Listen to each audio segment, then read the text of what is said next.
તમે કેમ છો મારા પ્રિય બાળકો? બાળકો, મને બહુ ડર લાગી રહ્યું છે.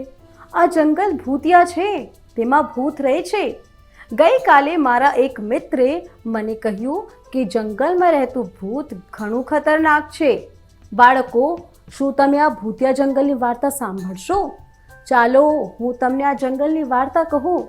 ધ્યાનથી સાંભળો, કારણ કે એક વખત નાનો બાળક રવિ ભૂતને મળવા આ જંગલમાં ગયો હતો. શું તમે જાણો છો કે તેને શું થયું? ચાલો હું તમને વાર્તા કહું. ઘણા સમય પહેલા એક નાનકડા ગામમાં રવિ નામનો બાળક રહેતો હતો. રવિ ખૂબ જ બહાદુર અને ખુશ બાળક હતો. એક દિવસ રવિ તેના મિત્રો સુનિલ અને પ્રિન્સ સાથે બેઠો હતો. પછી પ્રિન્સ તેને ભૂતિયા જંગલ વિશે કહેવા લાગ્યો.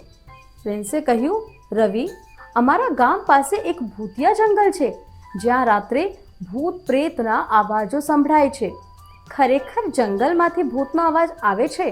હા ભાઈ, લોકો એવું પણ કહે છે કે જો કોઈ રાત્રે જંગલમાં જાય છે તો તેને ભૂતની ચીસો સંભળાય છે અને ત્યાંની યાત્રા ખૂબ જ જોખમી છે.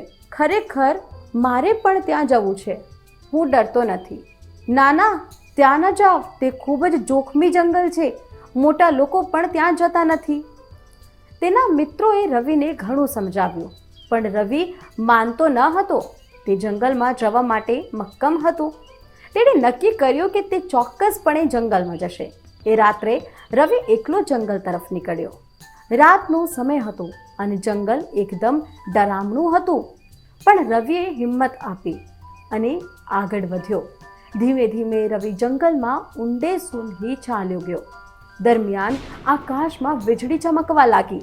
થોડી જ વારમાં વરસાદના છાંટા પણ પડવા લાગ્યા અને હવા પણ ઠંડી બની ગઈ. હવે રવિ ડરવા લાગ્યો. તે ધીમે ધીમે જંગલમાં આગળ વધી રહ્યો હતો. અચાનક રવિએ એક ભૂતિયા ઘર જોયું. ઘરની બહાર લટકતો ઝૂલો જોઈ તેના હાથ પગ ધ્રુજવા લાગ્યા. પણ પછી તેણે હિંમત ભેગી કરી અને ઘરની અંદર ગયો. રવિને અચાનક ઘરની અંદરથી એક અવાજ સાંભળ્યો. એક ડરાવની અવાજની સાંભળી તેમને. ડરામણો અવાજ સાંભળતા જ રવિના હાથ પગ ઠંડા પરસેવાથી ભીંજાઈ ગયા.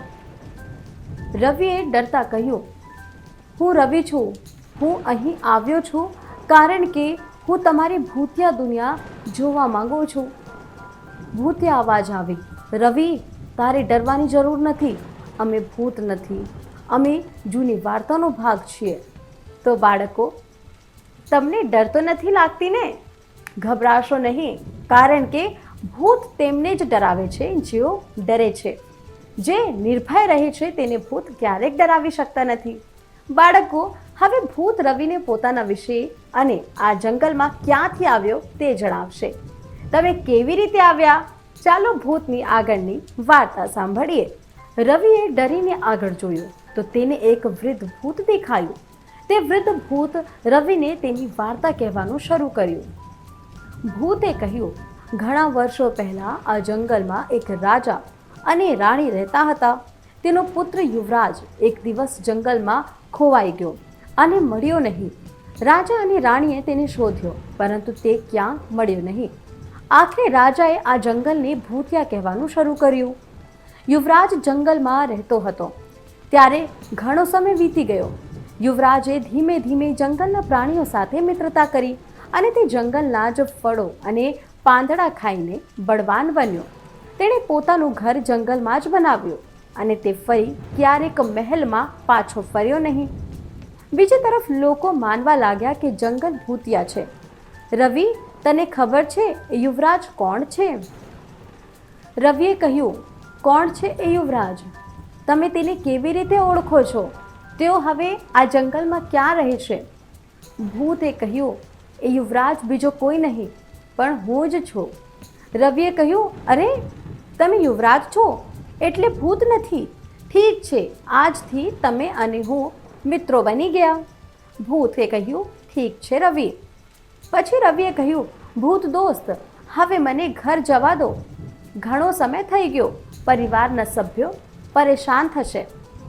રવિ ઘરે પહોંચીને તેના પરિવારને ભૂત વિશેની બધી વાત જણાવી. રવિના માતા પિતાએ તરત જ વિસ્તારના લોકોને ભેગા કર્યા અને રવિ દ્વારા તેમને જંગલની અગ્નિ પરીક્ષા સંભળાવી. આ સમાચાર જંગલની આગની જેમ રાજમહેલ સુધી પહોંચ્યા. પહેલાં તો મહેલના લોકોને વિશ્વાસ ન આવ્યો. બાદમાં બધા રવિ સાથે જંગલ તરફ રવાના થયા. રવિ મહેલના લોકો સાથે તે જ જગ્યાએ પહોંચ્યો જ્યાં યુવરાજ ભૂતિયા ઘરમાં રહેતો હતો. જલ્દી જ રાજા યુવરાજને મળ્યો. યુવરાજે તેના બાળપણની તમામ બાબતો તેના પિતાને કહી. રાજાએ તેના યુવરાજને ઓળખ્યો, જેને લોકો ભૂત માનતા હતા. તે મહેલનો યુવરાજ નીકળ્યો. દરેક જણ ખુશીથી યુવરાજને જંગલમાંથી પાછો મહેલમાં લઈ ગયા. યુવરાજના લાંબા વાળ મહેલમાં કાપવામાં આવ્યા હતા. તેણે મહેલના કપડાં પહેરાવવામાં આવ્યા હતા અને રવિને ઘણા બધા ઇનામો પણ આપવામાં આવ્યા હતા. તો બાળકો, આ વાર્તામાંથી શું પાઠ મળી? તમને આ વાર્તા કેવી લાગી? તે મજેદાર હતી ને? હવે બાળકો, અમને કહો કે તમે આ વાર્તામાંથી શું શીખ્યા? બાળકો, આમાંથી આપણે શીખીએ છીએ કે ભૂત નથી હોતા, આ માત્ર અફવા છે. તેથી આપણે તેમનાથી ડરવું નહીં જોઈએ. આ માત્ર ખોટી વાતો છે. તેથી આપણે કોઈનું સત્ય જાણ્યા વિના ડરવું નથી જોઈએ અને ભૂત જેવી બાબતો પર ધ્યાન આપવું જોઈએ નહીં. સત્ય તો એ છે કે આપણને ભૂત પ્રેતનો ડર નથી, પણ અજ્ઞાનતા ડરાવે છે. અને હા, આપણે દરેક ડરનો નિર્ભયતાથી સામનો કરવો જોઈએ. વિચારો, જો રવિ હિંમત ભેગી કરીને જંગલમાં ના ગયો હોત તો બધાએ વિચાર્યું હોત કે જંગલમાં ભૂત રહે છે. તો બાળકો, હવે હું જાઉં છું. અગલી વખતે આવી જ બીજી રસપ્રદ વાર્તા લઈને પછી આવીશ. નમસ્તે.